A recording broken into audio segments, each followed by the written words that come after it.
ओम शांति। आज 6 अगस्त 2020 की प्रातः मुरली। पहले सुनते हैं मुरली के कुछ मुख्य पॉइंट्स। आज बाबा ने कहा, तुम बच्चों को बाप ऐसा ज्ञान देते हैं जो कभी कोई को मिल न सके।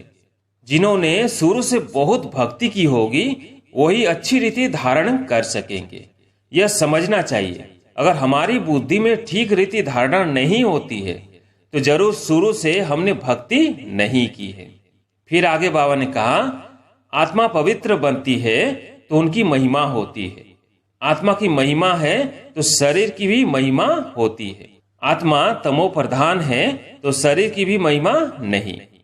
जिसने शुरू से लेकर बहुत भक्ति की है उनकी बुद्धि में ही यह ज्ञान ठहरेगा। शिव बाबा याद में न रह कोई काम करते हो तो पाप लग जाता है। अब मुरली सुनते हैं विस्तार से। मीठे बच्चे, सवेरे सवेरे उठ यही चिंतन करो कि मैं इतनी छोटी सी आत्मा कितने बड़े शरीर को चला रही हूं। मुझ आत्मा में अविनाशी पाठ नूंधा हुआ है।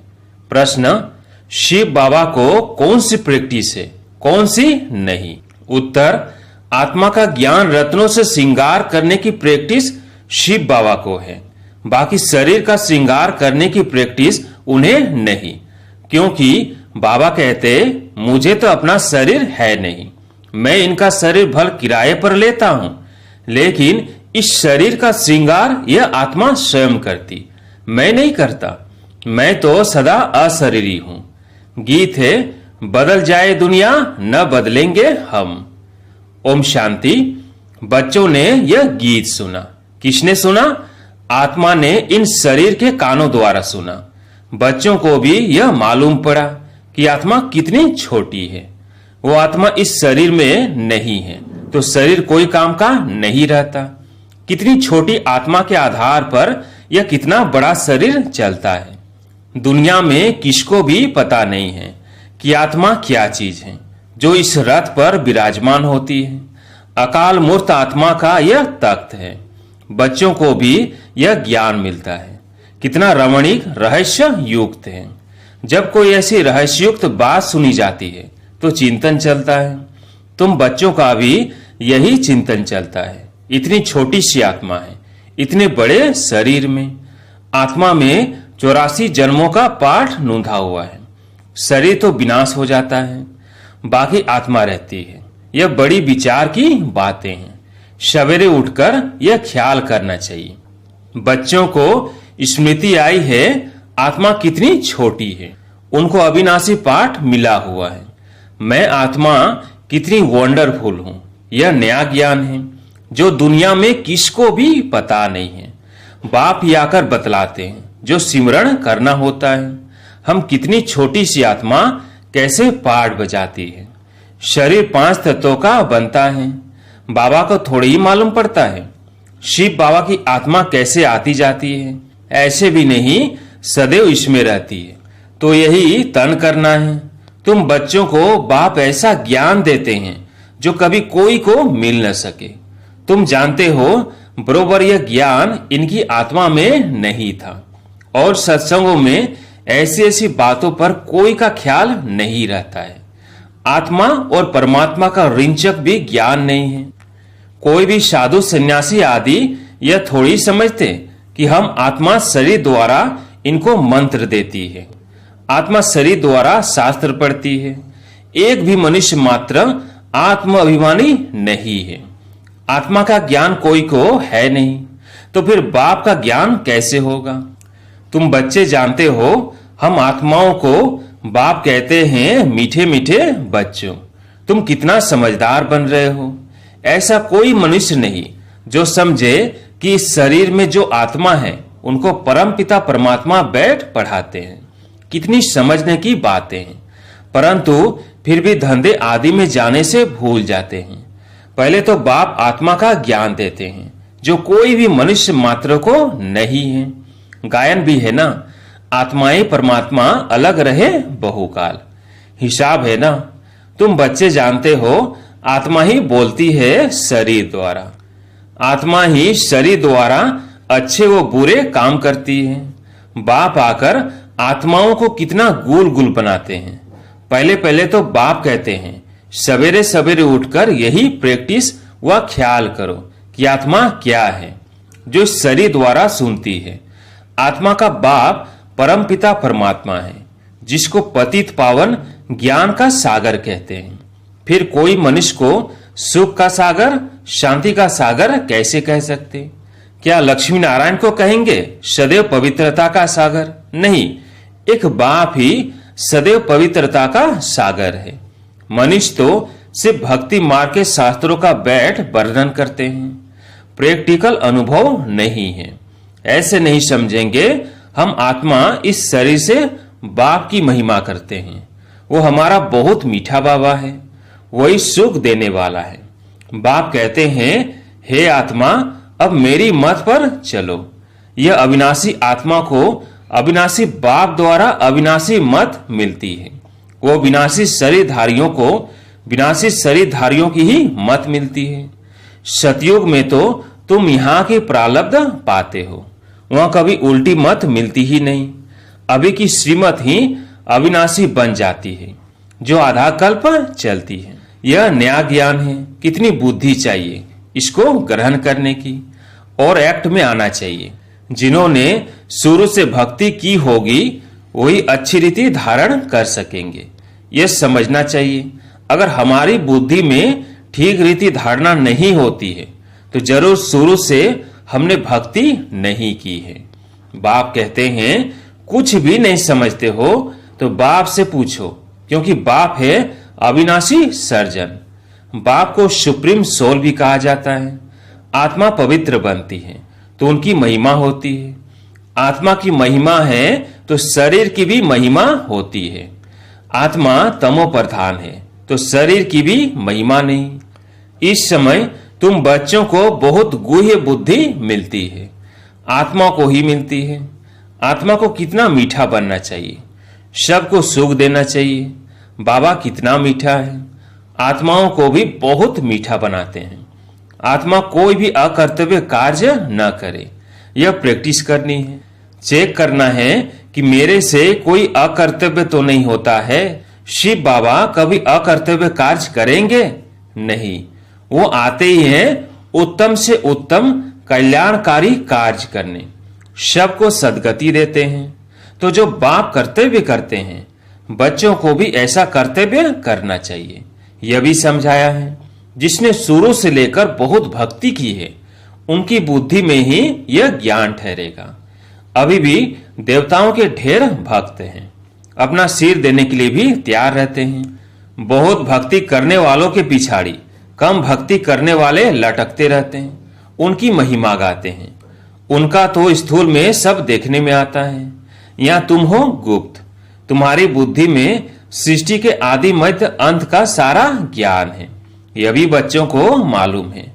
बाबा हमको पढ़ाने आए हैं, अब फिर हम घर जाएंगे। जहां सब आत्माएं आती है वो हमारा घर है। वहां शरीर ही नहीं तो आवाज कैसे हो? आत्मा के बिना शरीर जड़ बन जाता है। मनुष्यों का शरीर में कितना मोह रहता है। आत्मा शरीर से निकल गई तो बाकी 5 तत्व उन पर भी कितना लब रहता है। स्त्री पति की चिता पर चढ़ने के लिए तैयार हो जाती है, कितना मोह रहता है शरीर में। अभी तुम समझते हो नष्ट मोह होना है सारी दुनिया से, यह शरीर तो खत्म होना है, तो उनसे मोह निकल जाना चाहिए ना। परंतु बहुत मोह रहता है। ब्राह्मणों को खिलाते हैं, याद करते हैं ना फलाने का श्राद्ध है, अब वो थोड़ी खा सकते हैं। तुम बच्चों को तो अब इन बातों से अलग हो जाना चाहिए। ड्रामा में हर एक अपना पार्ट बजाते हैं। इस समय तुमको ज्ञान है, हमको नष्ट मोहा बनना है। मोहजित राजा की भी कहानी है ना, और कोई मोहजित राजा होता नहीं। यह तो कथाएं बहुत बनाई है ना, वहां अकाली मृत्यु होती नहीं तो पूछने की भी बात नहीं रहती। इस समय तुमको मोहजित बनाते हैं। स्वर्ग में मोहजित राजाएं थे, यथा राजा रानी तथा प्रजा ऐसे हैं। वो है ही नष्ट मोहा की राजधानी। रावण राज्य में मोह होता है, वहां तो विकार होता नहीं। रावण राज्य ही नहीं, रावण की राजाई चली जाती है। राम राज्य में क्या होता है कुछ भी पता नहीं, सिवाय बाप के और कोई ये बातें बता न सके। बाप इस शरीर में होते भी देही अभिमानी है। लोन अथवा किराए पर मकान लेते हैं तो उसमें भी मोह रहता है। मकान को अच्छी रीति फर्निश करते हैं, इनको तो फर्निश करना नहीं है, क्योंकि बाप तो अशरीरी है ना। इनको कोई भी श्रृंगार आदि करने की प्रैक्टिस ही नहीं है। इनको तो अविनाशी ज्ञान रत्नों से बच्चों को श्रृंगारने की ही प्रैक्टिस है। सृष्टि के आदि मध्य अंत का राज समझाते हैं। शरीर तो अपवित्र ही है, इनको जब दूसरा नया शरीर मिलेगा तो पवित्र होंगे। इस समय तो यह पुरानी दुनिया है, यह खत्म हो जानी है। यह भी दुनिया में किसको पता ही नहीं है। धीरे धीरे मालूम पड़ेगा। नई दुनिया की स्थापना और पुरानी दुनिया का विनाश यह तो बाप का ही काम है। बाप ही आकर ब्रह्मा द्वारा प्रजा रच नई दुनिया की स्थापना कर रहे हैं। तुम नई दुनिया में हो नहीं, नई दुनिया स्थापन होती है तो ब्राह्मणों की चोटी भी ऊंच है। बाबा ने समझाया है, बाबा के सम्मुख आते हो तो पहले यह याद करना है कि हम ईश्वर बाप के सम्मुख जाते हैं। शिव बाबा तो निराकार है, उनके सम्मुख हम कैसे जाएं? तो उस बाप को याद कर फिर बाप के सम्मुख आना है। तुम जानते हो वो इसमें बैठा हुआ है, ये शरीर तो पतित है। शिव बाबा याद में न रह कोई काम करते हो तो पाप लग जाता है। हम शिव बाबा के पास जाते हैं, फिर दूसरे जन्म में दूसरे संबंधी होंगे, वहां देवताओं की गोद में जाएंगे। यह ईश्वरीय गोद एक ही बार मिलती है। मुख से कहते हैं बाबा हम आपका हो चुका। बहुत है जिन्होंने कभी देखा भी नहीं है, बाहर में रहते हैं, लिखते हैं शिव बाबा हम आपकी गोद के बच्चे हो चुके हैं। बुद्धि में ज्ञान है, आत्मा कहती है हम शिव बाबा के बन चुके। इनके पहले हम पतित की गोद के थे, भविष्य में पवित्र देवता की गोद में जाएंगे। यह जन्म दुर्लभ है। हीरे जैसा तुम यहाँ संगम युग पर बनते हो। संगम युग कोई उस पानी के सागर और नदियों को नहीं कहा जाता, रात दिन का फर्क है। ब्रह्मपुत्रा बड़े से बड़ी नदी है जो सागर में मिलती है। नदियां जाकर सागर में पड़ती है। तुम भी सागर से निकली हुई ज्ञान नदी हो। ज्ञान सागर शिव बाबा है। बड़े से बड़ी नदी है ब्रह्मपुत्रा, इनका नाम ब्रह्मा है। सागर से इनका कितना मेल है। तुमको मालूम है नदियां कहां से निकलती है? सागर से ही निकलती है, फिर सागर में पड़ती है। सागर से मीठा पानी खींचते हैं, सागर के बच्चे फिर सागर में जाकर मिलते हैं। तुम भी ज्ञान सागर से निकली हो, फिर सब वहां चली जाएंगी जहां वो रहते हैं। वहां तुम आत्माएं भी रहती हो। ज्ञान सागर आकर तुमको पवित्र मीठा बनाते हैं। आत्मा जो खारी बन गई है उनको मीठा बनाते हैं। 5 विकारों रूपी छी नमकीन तुमसे निकल जाती है तो तुम तमो प्रधान से शतो प्रधान बन जाते हो। बाप पुरुषार्थ बहुत कराते हैं। तुम कितने शतो प्रधान थे, स्वर्ग में रहते थे, तुम बिल्कुल छी बन गए हो। रावण ने तुमको क्या बनाया है? भारत में ही गाया जाता है हीरे जैसा जन्म अमोलक। बाबा कहते रहते हैं तुम कौड़ियों पिछाड़ी क्यों हैरान होते हो? कौड़ियों भी जास्ती थोड़ी चाहिए, गरीब झट समझ जाते हैं। शाहूकार तो कहते हैं अभी हमारे लिए यहाँ ही स्वर्ग है। तुम बच्चे जानते हो जो भी मनुष्य मात्र है सबका इस समय कौड़ी जैसा जन्म है। हम भी ऐसे थे। अभी बाबा हमको क्या बनाते हैं? एम ऑब्जेक्ट तो है ना। हम नर से नारायण बनते हैं। भारत अब कौड़ी जैसा कंगाल है ना। भारतवासी खुद थोड़ी ही जानते हैं यहाँ तुम कितने साधारण अबलाएं हो। कोई बड़ा आदमी होगा तो उनको यहाँ बैठने की दिल नहीं होगी। जहां बड़े बड़े आदमी सन्यासी गुरुवादी लोग होंगे वहां की बड़ी बड़ी सभाओं में जाएंगे। बाप भी कहते हैं मैं गरीब निवाज हूं। कहते हैं भगवान गरीबों की रक्षा करते हैं। अभी तुम जानते हो हम कितने शाहूकार थे, अभी फिर बनते हैं। बाबा लिखते भी हैं तुम पद्मा पदम पति बनते हो। वहां पर मारामारी नहीं होती है। यहाँ तो देखो पैसे के पीछे कितनी मारामारी है, रिश्वत कितनी मिलती है।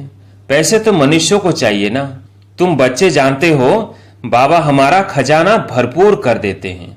आधा कल्प के लिए जितना चाहिए उतना धन लो, परंतु पुरुषार्थ पूरा करो, गफलत नहीं करो। कहा जाता है ना, फॉलो फादर। फादर को फॉलो करो तो ये जाकर बनेंगे। नर से नारायण, नारी से लक्ष्मी। बड़ा भारी इम्तिहान है, इसमें जरा भी गफलत नहीं करनी चाहिए। बाप सीमत देते हैं तो फिर उस पर चलना है। कायदे कानून का उल्लंघन नहीं करना है। सीमत से ही तुम श्री बनते हो। मंजिल बहुत बड़ी है। अपना रोज का खाता रखो। कमाई की या नुकसान किया, बाप को कितना याद किया, कितने को रास्ता बताया। अंधों की लाठी तुम हो ना, तुमको ज्ञान का तीसरा नेत्र मिलता है। अच्छा, मीठे मीठे सिकिलदे बच्चों प्रति माता पिता बाप दादा का याद प्यार और गुड मॉर्निंग। रूहानी बाप की रूहानी बच्चों को नमस्ते। हम रूहानी बच्चों की रूहानी बाप दादा को याद प्यार गुड मॉर्निंग नमस्ते नमस्ते। धारणा के लिए मुख्य सार। पहला, जैसे बाप मीठा है ऐसे मीठा बन सबको सुख देना है। कोई भी अकर्तव्य कार्य नहीं करना है। उत्तम से उत्तम कल्याण का ही कार्य करना है। कौड़ियों के पिछाड़ी हैरान नहीं होना है। पुरुषार्थ कर अपनी जीवन हीरे जैसी बनानी है। गफलत नहीं करनी है। आज प्यारे मीठे बाबा का वरदान है, चैलेंज और प्रैक्टिकल की समानता द्वारा स्वयं को पापों से सेफ रखने वाले विश्व सेवाधारी भव। चैलेंज और प्रैक्टिकल की समानता द्वारा स्वयं को पापों से सेफ रखने वाले विश्व सेवाधारी भव। आप बच्चे जो चैलेंज करते हो उस चैलेंज और प्रैक्टिकल जीवन में समानता हो, नहीं तो पुण्य आत्मा के बजाय बोझ वाली आत्मा बन जाएंगे। इस पाप और पुण्य की गति को जानकर स्वयं को सेफ रखो, क्योंकि संकल्प में भी किसी भी विकार की कमजोरी, व्यर्थ बोल, व्यर्थ भावना, घृणा व ईर्ष्या की भावना पाप के खाते को बढ़ाती है। इसलिए पुण्य आत्मा भव के वरदान द्वारा स्वयं को सेफ रख विश्व सेवाधारी बनो। संगठित रूप में एक मत एक रस स्थिति का अनुभव कराओ।